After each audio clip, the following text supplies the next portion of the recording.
Hi, welcome to another episode of the Art Career Academy YouTube channel. Today we've got a new format for you. We're going around a private Melbourne-based art collection.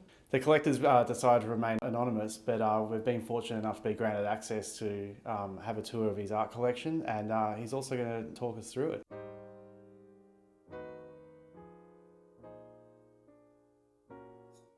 So I guess we'll start here. We've got a lovely piece by Rone.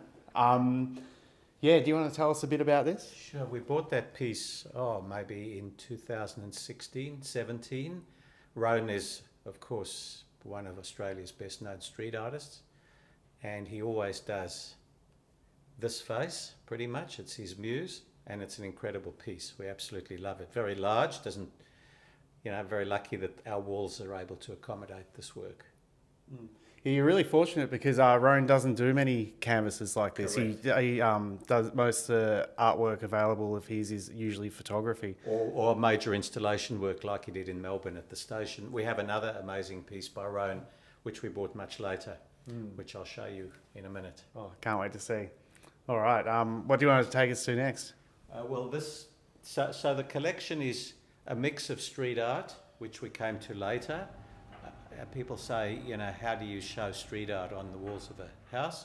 It's art by street artists, and I'll take you through some of those, but also pop surreal art, which is where we started. And this work over here is by Gary Baseman. We bought that many years ago, and Gary is a well-known artist in the pop surreal movement, American LA-based artist. Doesn't do much on canvas, but this is a very typical work by Gary. So this is our second work by Rone, and it's a little unusual in that there's some colours to the piece, other than in addition to the black and white. Again, it's the female muse that he loves, and we absolutely love this work. Yeah, there's it's so minimal yet there's so much depth to it. It's it's a beautiful piece. Yeah, exactly. Couldn't agree more. This is a nice big Faile piece you got here. Piece by Faile. Again, bought that a long time ago as we were getting into the street art movement. Faile are two Brooklyn-based artists who, Tom, you may know, or you may have hung out with. I've not met them. I've met a number of the artists in the collection. A very, very striking piece by Faile. Yeah, I love this. This is a really big work on paper. It's framed beautifully. It really sets off the room. Problem with the framing is it's so heavy that we can't move it. Yeah. So it's pretty much there permanently, but we love it. It's very prominent in our collection. Yeah. Maybe if you back out and have a look at the swoon work, just behind you over here. Swoon, as you know, Tom, is one of the most prominent females in the street art movement. She's US based, and this is a very classic swoon work, very typical of her style. Yeah, no, I haven't. I have met her. No. Callie is her name. I met her a couple of times. Yeah, and I take it that's a paste up on. Correct. Is that on aluminium or something? Correct. Yeah. It is. Very typical of her work. She does these lines in the work. And again, not very common to find work by swoon, mural work by swoon. Most of it's on the street. Yeah, I was in New York in 2003, and she had a really strong presence on the street back then. I think she does less work now, but still possibly the best known of the female street artists in the movement. So these are two works by an artist called Shag. He's an American pop surreal artist. I don't think he's done any large street art. And he lives in Palm Springs, and he's very well known for these 50s style pieces. I think his art is absolutely gorgeous. He's actually in Melbourne at the moment. So again, very little original work, but many, many prints that he sells. And he has a massive following of people that are devoted to his work. Yeah, I know he's been he's had a really big presence in Melbourne, especially through his relationship with Outre Gallery. Correct. They represent him and good friends with him, and I've actually had the artist in my home. He's particularly fond of an artist which I'll show you a little later on. All right. So again, we bought this piece in about 2016 from Art Basel in Miami, from a gallery that represents D-Face out of LA. But he himself is an English artist on the streets in London. It's where he started, very prominent. I think he used to hang out with Banksy and probably with you, Tom. Yeah, I've done a fair bit with him over the years. There you go. And in fact, this piece is the mural of a piece on a building in, I think it's Oslo, very famous piece. Again, extremely striking, quite early on, D-Face. He's very popular. I think his work has become very expensive, and you probably know a lot more about him than I do. Yeah. But we love this piece. Yeah, this is it's a really striking piece, like great composition, really well centered with the plain background, and I love how he's like incorporated the drips, but it also fills out the torso of the male. It's it's a beautiful piece. Yeah, magnificent. Yeah. We'll do the next one. This is also a very interesting piece of art by an artist called Stick, spelt S-T-I-K. Stick is an English street artist. He doesn't go by his real name, as is the case with a number of these artists. And he was actually discovered living on the streets in London and working and painting on the street. So he was effectively homeless, and his art was discovered. And again, he's not very prolific, although he sells a lot of prints. This work is the prototype for a very large piece that he did in Manhattan in New York on the street. And it's the Statue of Liberty, if you have a look at it. And the work is called Liberty Blue. It's an original work, very rare to find an original work by Stick. And we bought this very recently, although it was painted in 2013. Do you know him? Do you know the artist? Yeah, well, I know his work. I don't know him personally, but yeah, this is a great piece. Really cool piece. Yeah, it was really interestingly presented as well. It's sort of treated almost like a work on paper, but it's a canvas, but it's still framed behind glass and everything. Had to frame it behind glass to protect it. But he does 6 lines and 2 dots. That's characteristic of his work. Yeah. This is by an artist called Joe Sorin. He's very prominent in the pop surreal movement. I've not met him personally, but I've communicated with him about this piece, which we love. It's very prominent in our dining room lounge area, and I asked him what he was trying to portray, and he said the piece is called Bump, B-U-M-P, and he said it's a combination of a fashion show and The Last Supper. And you can see all his characters sitting on a ramp, effectively, a fashion ramp, waiting for the model to come past. And the reason he calls it Bump is because it's the old bumping, the old ideas out with the new. Effectively, that's his concept over here. Yeah, it's beautiful. Beautiful painting. I can really see the Last Supper influence. Yeah, exactly. Yeah. He said that apparently in The Last Supper there's a fork or a spork, and he wanted to point out that he's tried to replicate that in this work. I think most people will recognise this as Anne Frank, who was very sadly murdered by the Nazis during the Second World War. She was in hiding for most of the war until they discovered her. And the artist is a South American artist called Cobra, who I've not met, but very, very well known and has a massive social media following. This work itself, which we love and we have a sentimental attachment to it, is replicated with a full-size mural on the outside of a street art museum in Amsterdam called the Straat Museum. So if you want to see this piece, you can see it, in massive scale in Amsterdam, and we are extremely fortunate to have the canvas of this work, which is a unique piece. Yeah, what an honour. Every time I come here, you always speak so fondly of this Oh, piece. no, we love it's, this work. We love yeah, this work. you can tell it really means a lot to you. It It's great. certainly does. Well, why don't we start with the Shepard Fairey work? This is a reasonably recent work of Ruth Bader Ginsburg, the American judge who passed away quite recently, a powerhouse of a woman.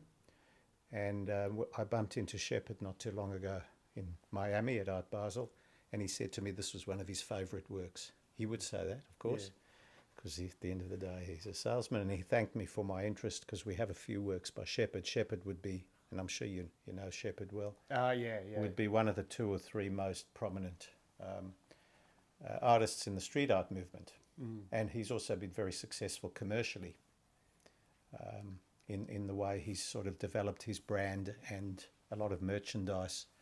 And you see a lot of kids wearing the Obey brand in caps and T-shirts and the like. Yeah, he's done really well. Where have you met him? You've met him? I've met him in London and in Sydney. And, very modest guy. Yeah, and also in LA, so a few times. We can look at this piece here. This is by an artist called Hush, who recently finished a show in Melbourne. It's quite an early piece. His name's Carl Hush. And I've not met him, but again, very striking piece. We have a couple of works by Hush. You can probably tell me more. Have you met him? You probably know him. I only met him recently at the Lennox Street exhibition. Okay, that's where he shows. It's always hard to get a good conversation in on opening night, but Exactly.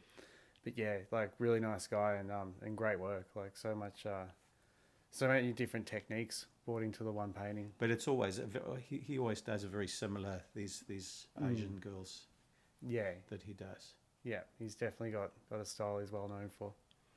And we can see another piece by him, which we bought probably a couple of years later from a gallery that represents him in LA.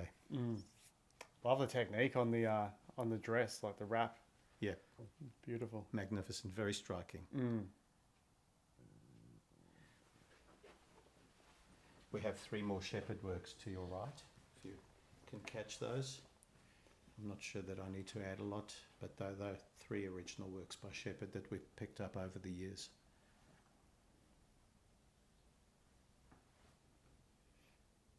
This piece over here that you're showing now is a massive installation by Kaws, the American artist who has made it an art form of developing his brand, particularly in Asia. And he did a massive show in Melbourne just before COVID, 2019, which was hugely attended, possibly the best attended show that the National Gallery of Victoria has actually held. I'm sure you went to see it. Oh yeah, several times. And beautiful. this is a limited edition installation that we were extremely lucky to pick up. Yeah, so it's a series of 10 prints that all Correct. work as a complete set. So this is one of 100 around the world. Yeah. Beautiful. Hey artist, it's Claire here from the Art Career Academy. If you've been creating for years and you know it's time to go all in on your art career, then Tom and I are here to support you. If you're ready to grow your visibility, build more consistent income, and step fully into life as a professional artist, that's exactly what we help with. Our signature program, Going Pro, is designed for artists who are ready to up-level. We support you with the clarity, confidence, and a solid plan to turn your creative practice into a thriving career, without the burnout or second-guessing every move. At the Art Career Academy, we're all about raising up the art community and showing what's possible when artists back themselves. So to get started, grab our free Creative Cashflow cheat sheet. It's packed with 20 tried and tested ways to make an income from your art. Head to artcareeracademy.com to download it now. Okay, let's get back to the episode. We'll have a look at the Margaret Keane piece. She's died recently. Quite a story about Margaret, who I'm sure you didn't meet. No. She was well into her 90s when she died, and she's well known for a movie and a story called Big Eyes. And she did I saw that. The Big Eyes, the big-eyed character's a very early piece, 1957. And the story, which was turned into a movie, is that basically she met this guy while she was showing her work in a market. He basically persuaded her to marry him. She had a child, and he held her basically at the back of his home, churning out works which were very popular, and he claimed that they were his art. Ultimately, she ran away with the child. He continued to basically claim that it was his work. She took him to court, and he basically asserted, this is my work, and the judge basically told them both to bring in an easel and paint for the judge to establish conclusively whose work it was. And on the day that he had to paint, he had a bad shoulder. He couldn't paint, and the judge basically awarded her the damages. I don't know if he ever paid her. And so she passed away recently. This is a piece we particularly treasure. Obviously not a street art piece, but... I think we saw the movie. We did. Yeah. And there's a book. Yeah. So did you buy this in Australia? We bought this from the owner privately in Australia, in Melbourne. Right. We have 3 works by Pose. He's not really been that prominent recently, but he's pretty well known. Street artist, LA-based street artist. Chicago, actually. Is he Chicago? Thank you. Sort of Liechtenstein, combination pop. These are early pieces. We bought them from Jonathan Levine in New York, a gallery guy who represents him, very, very well known in the pop surreal world.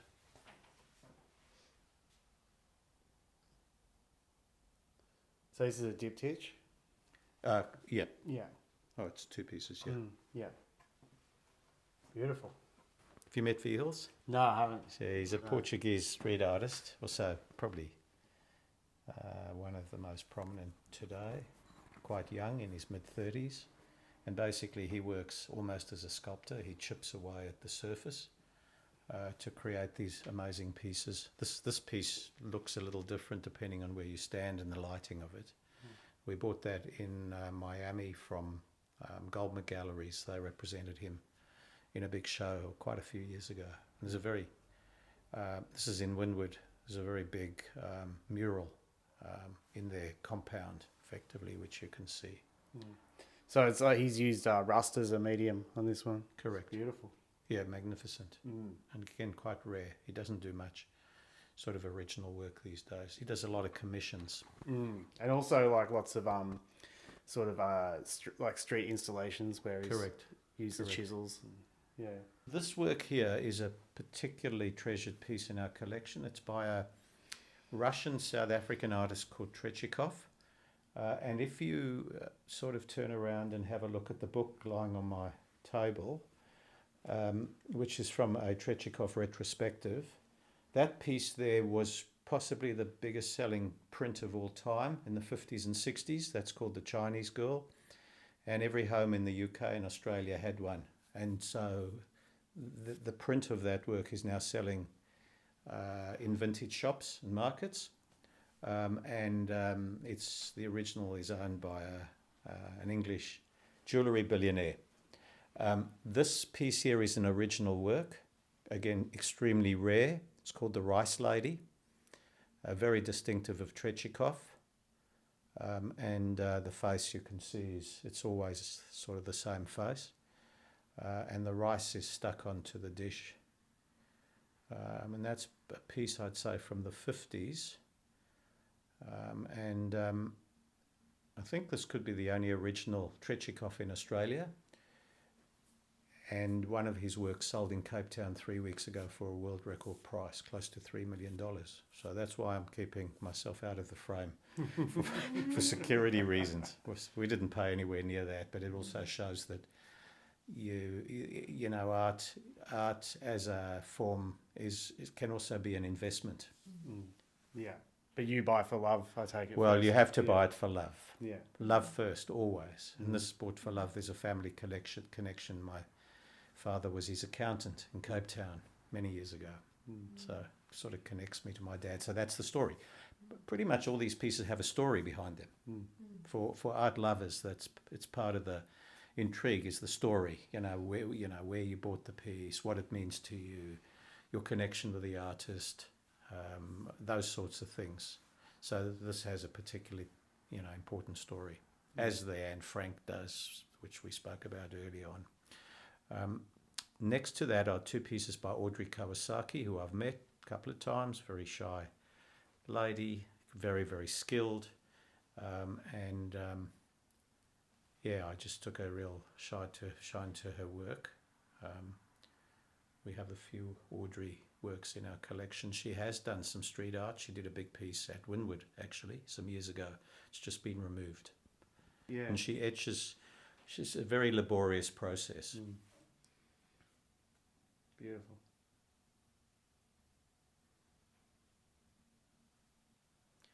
And then just behind you is a piece by an artist whose name I can't remember.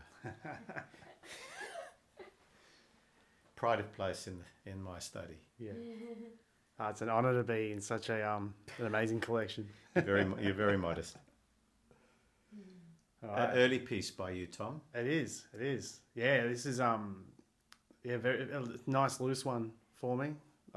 Remember I just got gone from a very small studio to one with a bit more space, right. And this was one of, as my pieces were starting to get bigger, this was definitely one of the earlier ones at that time. But I really like it. I still I love to come and see it every time I come here. No, I love looking at this piece. So we have, whilst our street art collection is mostly international, we have some very prominent Australian artists in the collection, some of which are in my office in the city, including two outstanding adnate works. And I actually showed Audrey this piece, and she said, "Oh, yeah, very interesting story behind that," but she never told me what it was.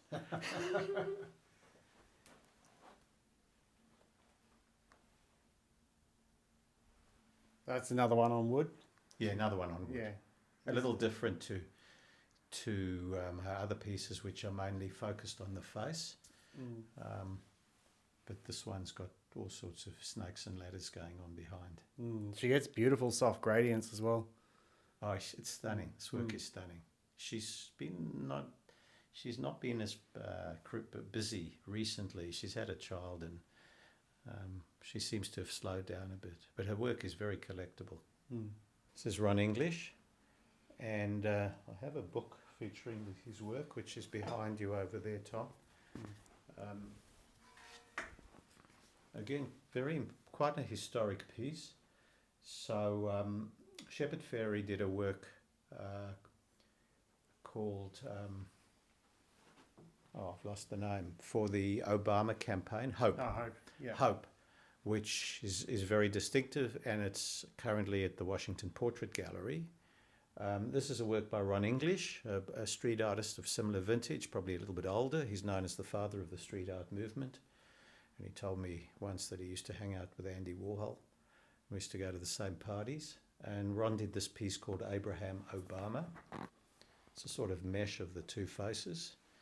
And he took this piece around the US for the Obama presidential campaign.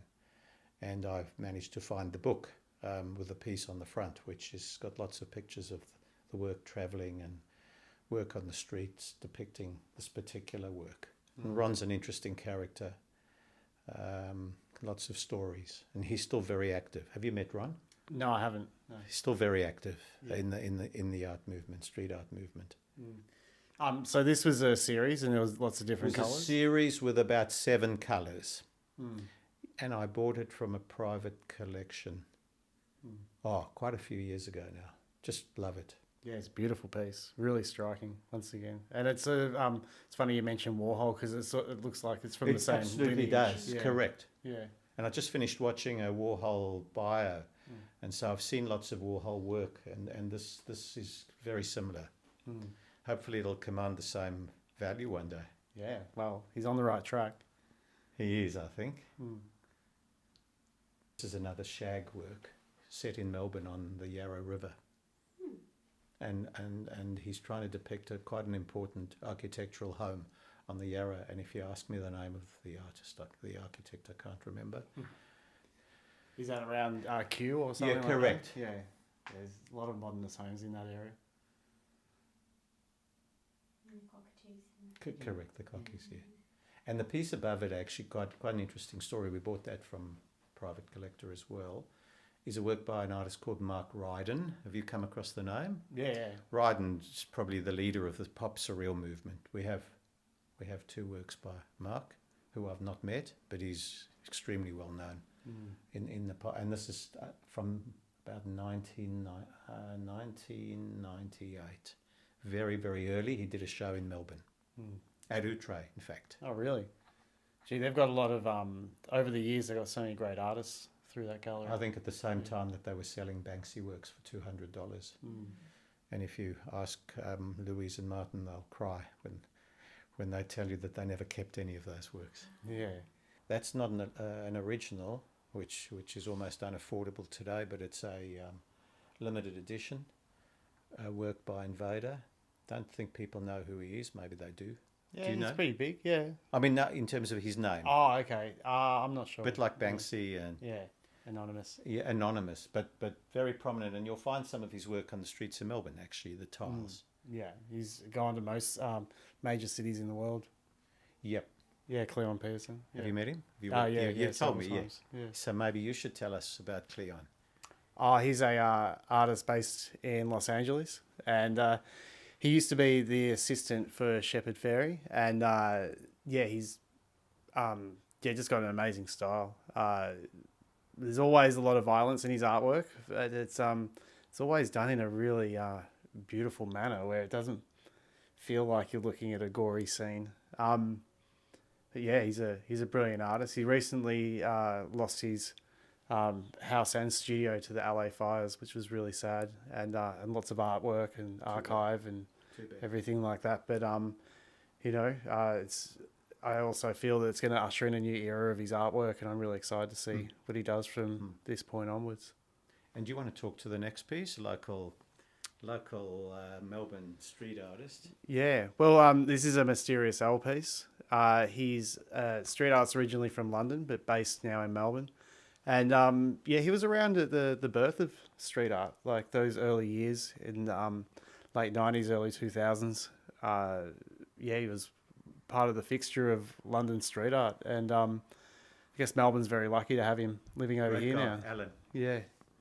So, it's just... We good. bought that from a show maybe 3 or 4 years ago. He's a very enterprising guy. I suppose it's pretty tough existence to make a living, as you probably know, Tom, out of your work. And I admire him and you and all of the artists that sort of are trying to pursue their passion in this way. They deserve to be supported. Yeah. It's when you're called to be an artist, it's nothing else is second place. Exactly right. Yeah. And those that are fulfilling their dreams. Yeah, and it's collectors like you that really support like the art movement, and because of people like you, more art gets made. So well, we love it. Everyone plays their role. We do it because we love it. Yeah. We'll wrap it up there. Yeah. Okay. All right. Well, thanks a lot for allowing us into your home and showing us around your work. This is it's been great. I've been here a few times, and I just love continuing to come and visit Always your a pleasure. place. All right.